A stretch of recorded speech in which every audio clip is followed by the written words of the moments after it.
There is a place on the internet where a solution to every one of mankind's problems is provided. A place where you can consult sages for the most sought-after answers on the planet. A place where these bearers of knowledge consider themselves deities. And that place is Reddit. My lady. Redditors are willing to give answers to any questions you have.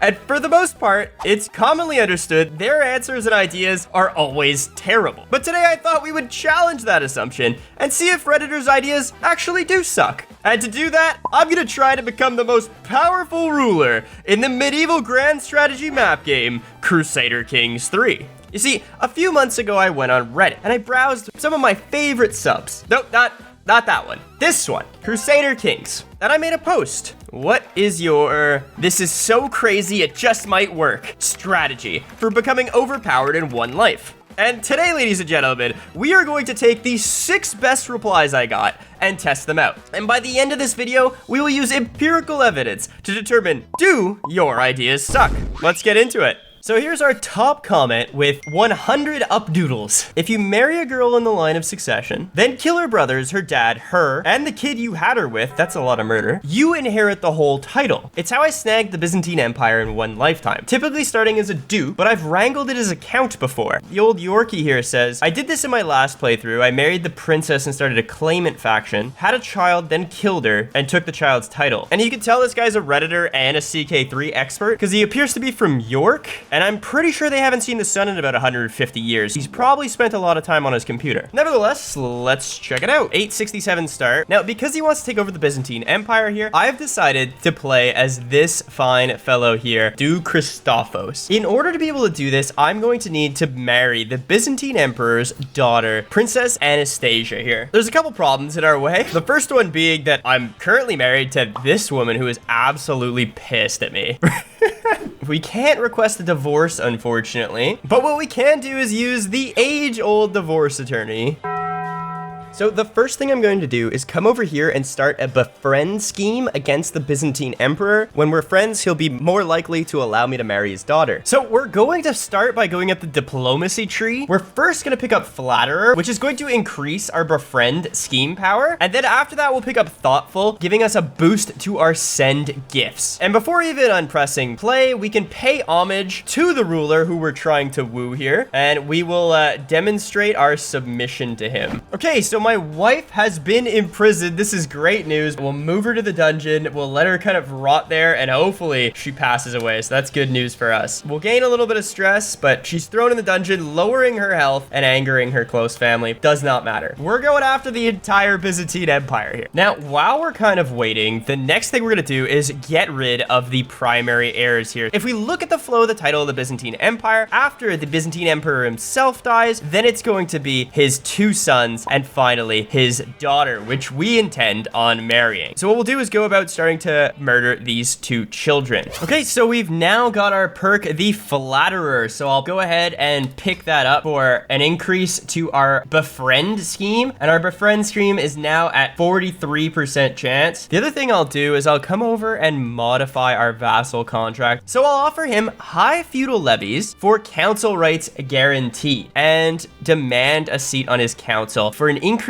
to my gold income per month, my domain taxes, and my building construction costs. We currently only make 2 gold per month, so that'll more than double our gold income and it'd be a huge help.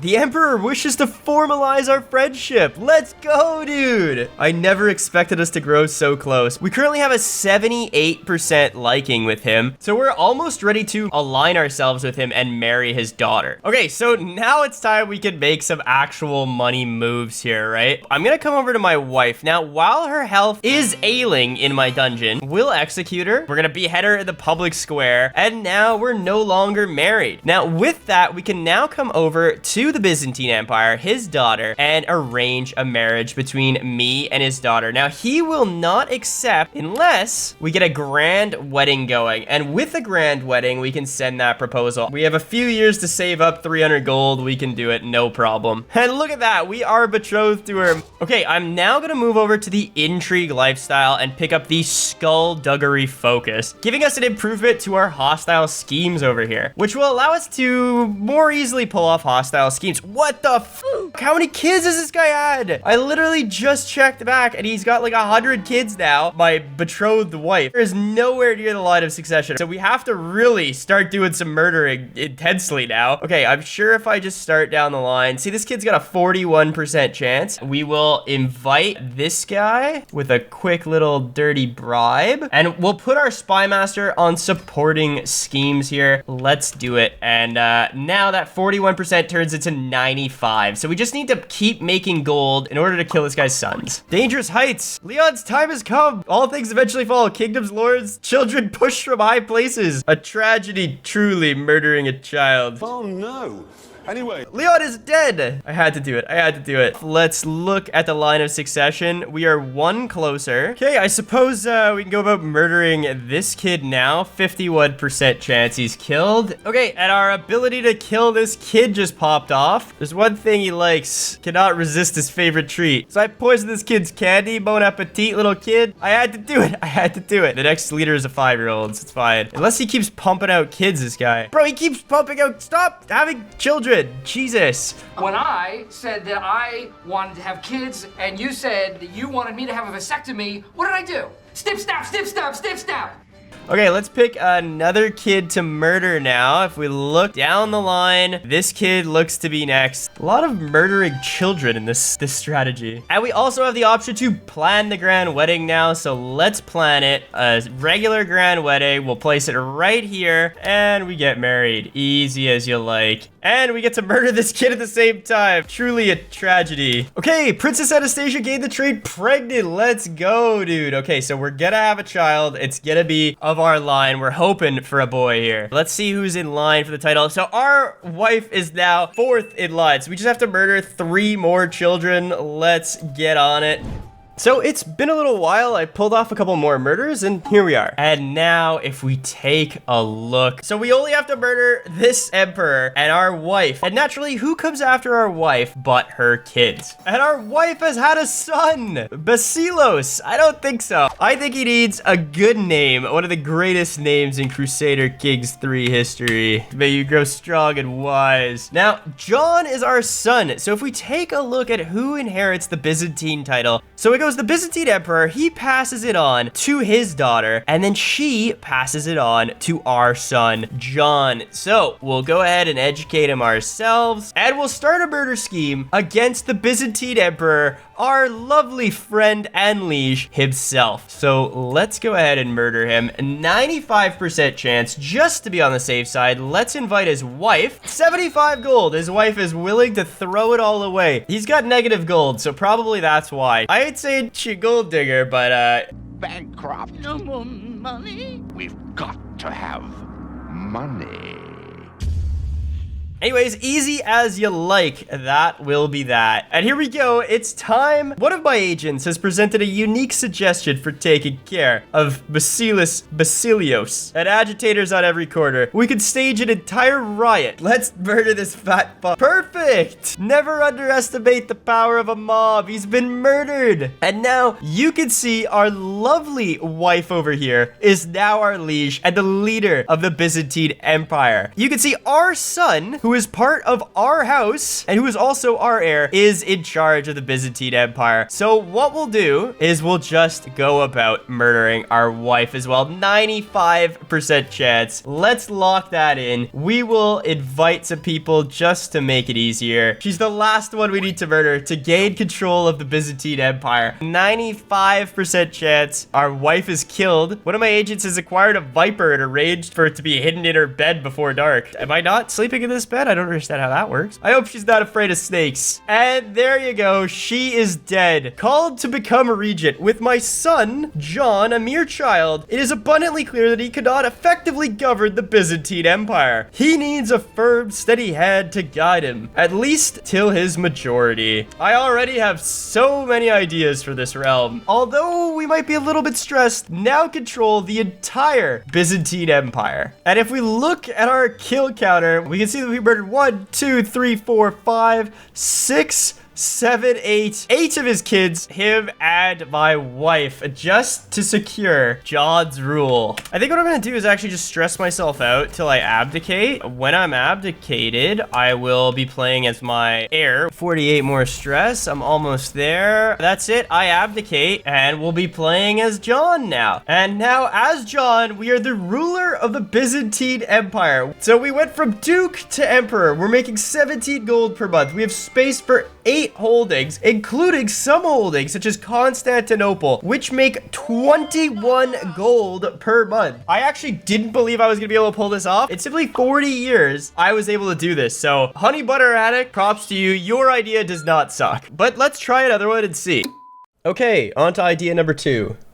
This next one says, in 867, start a Sardinia with a custom character, with as much stewardship traits, education traits, without disabling achievements. I feel like I'm having a stroke just reading this. Age 24 is best, and change your religion to Catholic. I'll create my own ruler, male Catholicism, make him look like Danny DeVito, give him some good traits over here, and that's all the instructions say to start this guy off. So here's where everything starts to fall apart for this guy. Instantly swear fealty to whoever else is a Catholic king, and modify your vassal contract to guarantee a council position in exchange for supplying more levies, then demand steward position. So generally, that's not bad advice, but you could tell he wanted you to start here in Cagliari, not this holding here that's next to Italy, because his next sentence says, start investing all your money into mines, there's only one, and other income generating buildings, but leave some for men-at-arms that correspond to whoever Italy is weak against. By that logic, he does not want you to swear fealty to Italy, and he wants you to start here. There's only a few Catholic kings around, and you can't swear fealty to any of these guys because they are not a neighboring liege. This is exactly why Redditors' ideas suck. They have no idea what they're talking about when they make the suggestion, and they just spit out word vomit. The only option I really have is to swear fealty to Italy, despite his next sentence.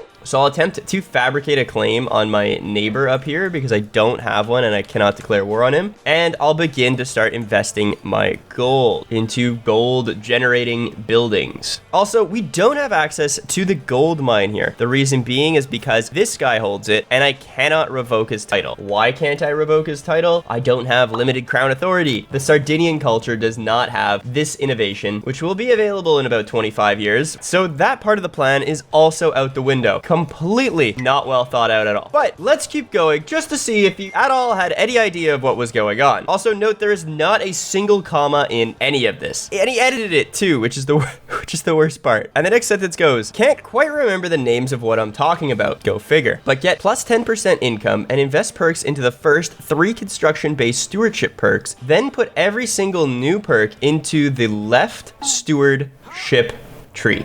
Brother, you were so close. You had it right here. Yeah, you had it, dude. So we'll go down stewardship. We will take wealth focus, which is what he's talking about. So he's probably talking about cutting cornerstones, professional workforce, and centralization. And then he wants us to pick up the avaricious tree all the way to down here. That'll give you, it is my domain, golden aplomb. Actually, not a bad suggestion, even though he doesn't really know what he's talking about. Set your steward to increase development in your capital, and set your spy master to find secrets and then blackmail people, and use the hook for money perk. Also, not a bad tip. We'll come over, we'll grab our spy master, and we will set them to find secrets here. Don't bother getting a wife. You can tell he sits in his basement and plays Crusader Kings. Don't bother getting a wife that forms an alliance. Just marry whoever for who is fertile, similar age, and has inheritable traits. Preferable, fecund, or intelligent / genius, then seduce her. So we'll come over to our wife. Let's go ahead and try to seduce her. 15% chance. I could have told you that was gonna be brutal. Okay, my wife is pregnant. pregnant. Perfect. And we've had a daughter. Perfect. Then what John says here is once you finish seducing her, start swaying the Pope indefinitely and asking for money as often as you can to reinvest in buildings. Bro, 2 commas in the previous sentence, not one in this one. You're killing me, brother. So let's start swaying the Pope. Okay, we got a new perk. We can go gold and obligations, so we can now demand payments for those hooks like he recommended. Okay, so we learned this guy's secret. He's an embezzler. We can blackmail him, and we've gained a hook on him. And now we can demand a payment of 15 gold. And we'll turn around and take that 15 gold and just reinvest in farms and fields here. Now, we also need to go about starting our plans. Up here, this guy's got 714 troops. We've got 1,000. We can go ahead and declare war on him, so we can pick up the rest of Sardinia and then swear fealty to Italy. So we'll declare war here for our claims.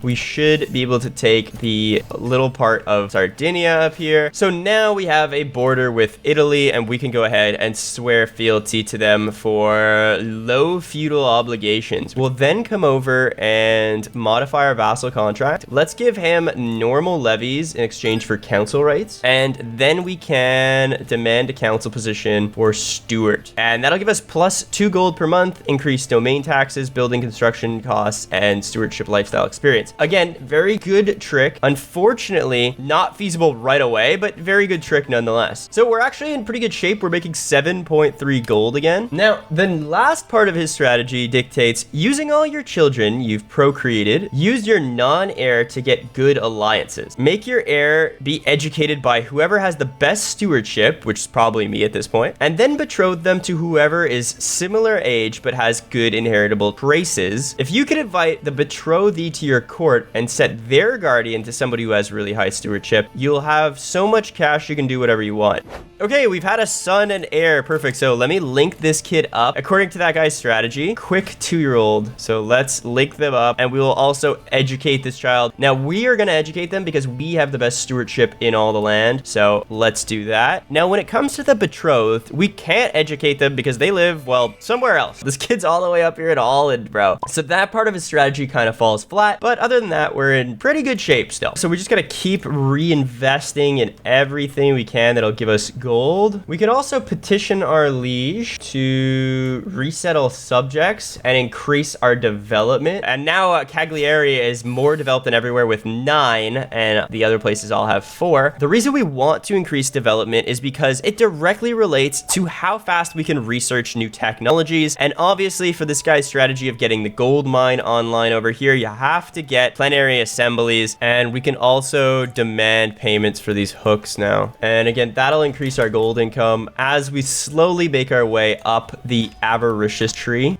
Okay, so we finally picked up plenary assemblies, meaning that we can pass higher crown authority and revoke the gold mine from that other guy. Somehow we are now a vassal of this woman. I have no idea how that happened. She somehow inherited the title King Louis, who had all of Italy. What the heck? Anyways, somehow we're now vassal of Sardinia, but it's kind of fine because we can actually just declare war for Italy later. So now we can come over here, pass limited crown authority. We can then come over to this guy, revoke his title, and then purchase the gold mine for 400 gold, which will give us an increase to our tax income. So now we need to go back to this guy's strategy. So he talks about saving up money here and then leaving some for men-at-arms buildings that correspond to whoever Italy is weak against. We are in good shape because if you look at the military of Italy, you can see that they have light horsemen and pikemen. So if we look at the men-at-arms, armored footmen counter spearmen, and pikemen counter light cavalry. We're gonna need a mix of armored footmen and pikemen. So let's go ahead and pick up the max amount of these guys now with the massive amount of gold we have, and we can now station these guys. So let's station them at either of these places. So we can now declare war on our liege for independence. We're about equal with them, so let's do that. We will raise all our armies and just fire them in. There you go, easy as you like. We could enforce our demands down here, and we are now independent of her. And we could ask actually the Pope, who we've been swaying this whole game, for a claim on Italy. Let's request the claim. I will prove myself a worthy ruler, and I'll do exactly like that guy said. I'll come to all my children here. I will arrange marriage advantage based on alliance power. This guy over here, this woman, and we'll wait for all those to roll in slowly.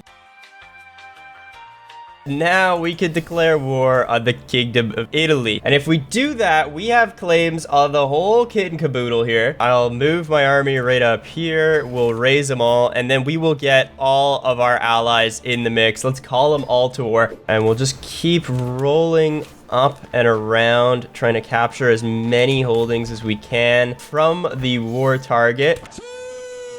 And easy as you like, with that battle, we have won, bro. We can now enforce the demands, let them see their new king of Italy, and look at little Daddy DeVito looking guy over here. And just like that, in one lifetime, we went from one county to the whole thing. So I have to say that actually wasn't a terrible strategy. We now have 875 gold, making 21.9 per month. We have 2,000 troops. Also a very, very valid strategy that does not involve murdering a bunch of children. The only reason you might say this idea sucked was simply because I had to do a lot of inferring. He didn't really know what was going on. Me, as the player, had to guide him through this strategy almost. It was not clear, and if I was new to this game, I probably wouldn't understand where he was going with this. So while it is not a half bad idea, I felt like the execution wasn't there, and that's why I'm gonna say this idea kinda sucked. Let's see if the next idea is any good. Alrighty, idea number 3 now.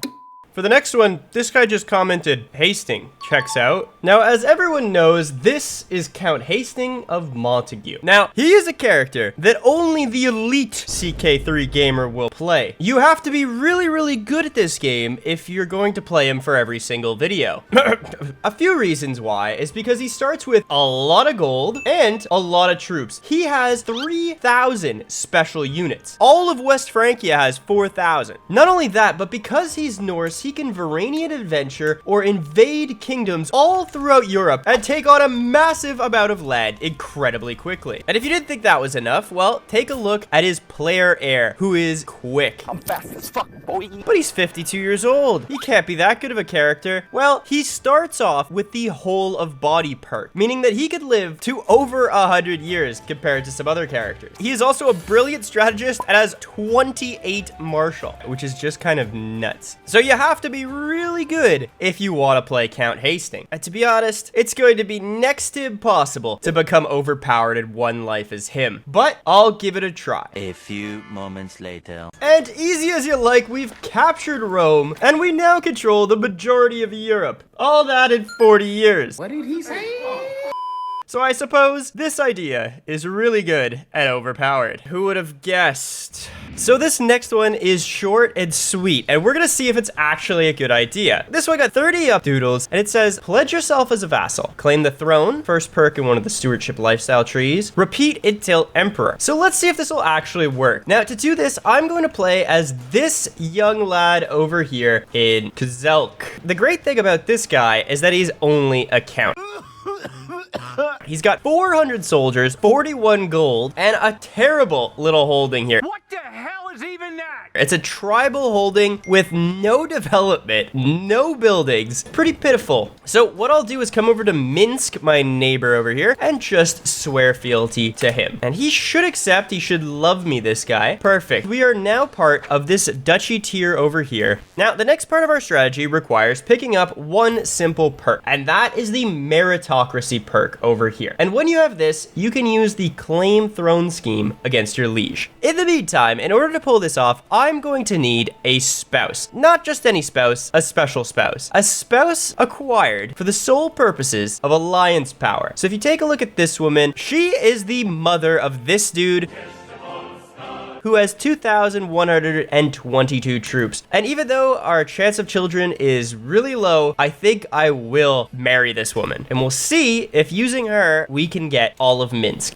I'm gonna use some of my gold to purchase war camps, I suppose. Now, we can pick up our stewardship lifestyle perk, and I'm gonna grab meritocracy. So now what I could do is come over and claim this guy's throne with this scheme. It's a 62% chance it works out. And what this will do is give me a claim on his throne thanks to that perk. Perfect. Soon I will rule Minsk. Nothing can stop me now. So I have a claim on the throne, but something unfortunate's happened. At the time that I was waiting for that, he's now now grown his army size to 2,200 and acquired quite a few allies. In total, he looks to have about 5,000 troops, where we only have 400 plus our ally over here of 3,500. So in order to be able to beat him, I might have to invest a little bit more in some men-at-arms. Eventually. So let's go ahead and actually give it a shot, I suppose, with our claims. I'll raise all my army. I'll call my one and only ally to war and hope he shows up. Just start marching my way down here towards my ally. Yep, I am dead. I am dead. And this was a terrible idea. And my ally is just chilling over there, and he is about to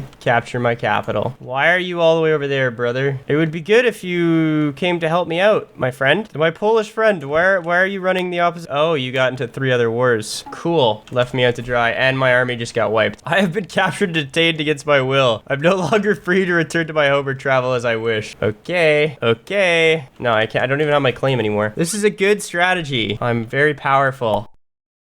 Okay, so we're on to idea number 5.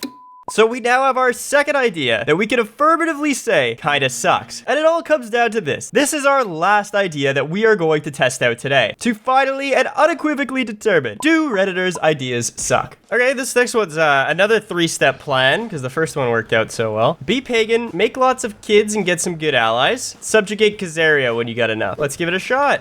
One of the closest people to Khazaria is this dude here, Jarl Rudrik the Troublemaker. He seems like he's a good shout. Let's play him. And what we'll do very quickly is we'll make sure we have a spouse that is going to give us some kids. Now, the Asatru religion is considered to be a pagan religion here. And one of the benefits behind this, probably why they suggested it, is because you can have concubines. So this Redditor here is a man of few words. So I'm going to just infer that the only reason he wants us to be a pagan religion is so that we can gain a ton of concubines and have a ton of children with them. So we have a nice wife who we're gonna seduce, and we're also going to go raiding now to pick up hostages, which we can turn into concubines. And we've gained a lover in our wife, and she is pregnant. Several months later. Perfect. We've had a nice son. And in terms of prisoners, we have 3. None of them very good for being a concubine. Okay, so we've taken a couple prisoners. This guy's wife, she's 21 and she's Norse. Perfect. We can make her our concubine. She doesn't really like us because we forced her to be a concubine, but it's okay. We will seduce her as well. Okay, we've had 2 children, one with our concubine, one with our wife. Okay, so we got this woman over here from Bearland, wherever this is. We can make her our concubine as well. Now I'm gonna go up the whole of body tree and try and grab whole of body. Not only does it give me a fertility boost, but it'll help me live a lot longer. So we've been raiding for a little while now, and you can see this person has been in our prison for 16 years. We've had her since she was 2 years old. But now that she's 18, we can actually go ahead and make her our concubine. She should, in theory, be able to give me some children. Okay, I'll also pick up Iron Constitution, giving me an increase to our fertility. This one's 41. She's kind of old. We can dismiss her as my concubine. I can just grab this 16-year-old. Perfect. Okay, I'll host a feast and seduce one of my concubines. Okay, so we are currently 60 years old. The year is 890, and we've had a lot of kids. So what I'm gonna do with these kids is just go down the ranks, try to gain alliances through all of them. This woman here, let's go based on alliance power. This guy, 3,000 troops. So let me go through this list and just marry off the rest of my kids exactly like this based on alliance power. I just locked in a bunch of alliances. If we take a look, it's about 13,000 troops. It's about drive, it's about power. Khazaria looks like they only have 4,000. No way, bro. What is this I thought it was Turkey at first.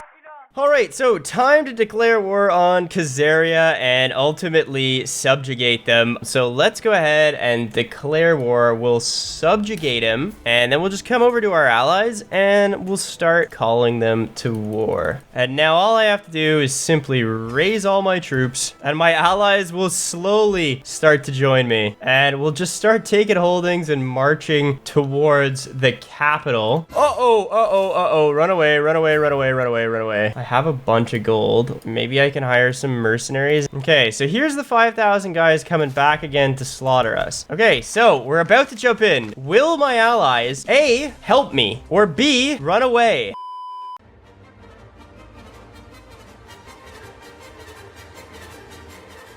They actually help me, which is almost unbelievable. This is actually a task in and of itself, just taking these holdings. You're constantly like just running around trying to recuperate the territory. See, like he's gonna take this back just because it's so far away I can't get to it. And there we go. We got 100% war score. It's hard to see, but we literally took all of this guy's land. So we could go ahead and enforce the demands. And we are now mighty high king. And we rule Khazaria, believe it or not. But there is kind of a problem with this strategy. Although we got a ton of the map right away, we're still a massive ruler, but we're tribal. So our economy is completely messed up. Our buildings are not up to standard. You know, if you take a look at our capital, we have 0 development. We're rubbing sticks together to make fire still over here. We're like little monkey men. In order to adopt feudal ways, it would take a lot. It is really going to be a pain in the ass. And that's why while this method is good for getting a lot of territory very quickly, I think right now, even though we're massive, our economy's in shambles and we would lose a war to any major nation like the Byzantine Empire. Not only that, but our succession would be in absolute shambles because we've had so many children. When we die, our land is going to fracture apart. However, it is pretty overpowered that I could get a ton of alliances and just use those alliances to take over the holdings. Even if they do leave me out to dry sometimes. While in theory there's some aspects that are overpowered, I'm gonna say this idea sucks. So by my count, out of all the ideas we tested, some were really good and some were just outright terrible. But I want to hear what you think. Do Redditors' ideas suck? How about YouTube? Does YouTube's ideas suck? Leave them in the comments and they could turn into the next video. Thanks for watching, and if I don't see ya, good afternoon, good evening, and good night. The Ottawa Welshman, the CK3, man, I'm the king of this land. If you want renown, well, I got it. And if you liked that video, you're in for a special treat because I've handpicked the one on screen as one I know you're going to love.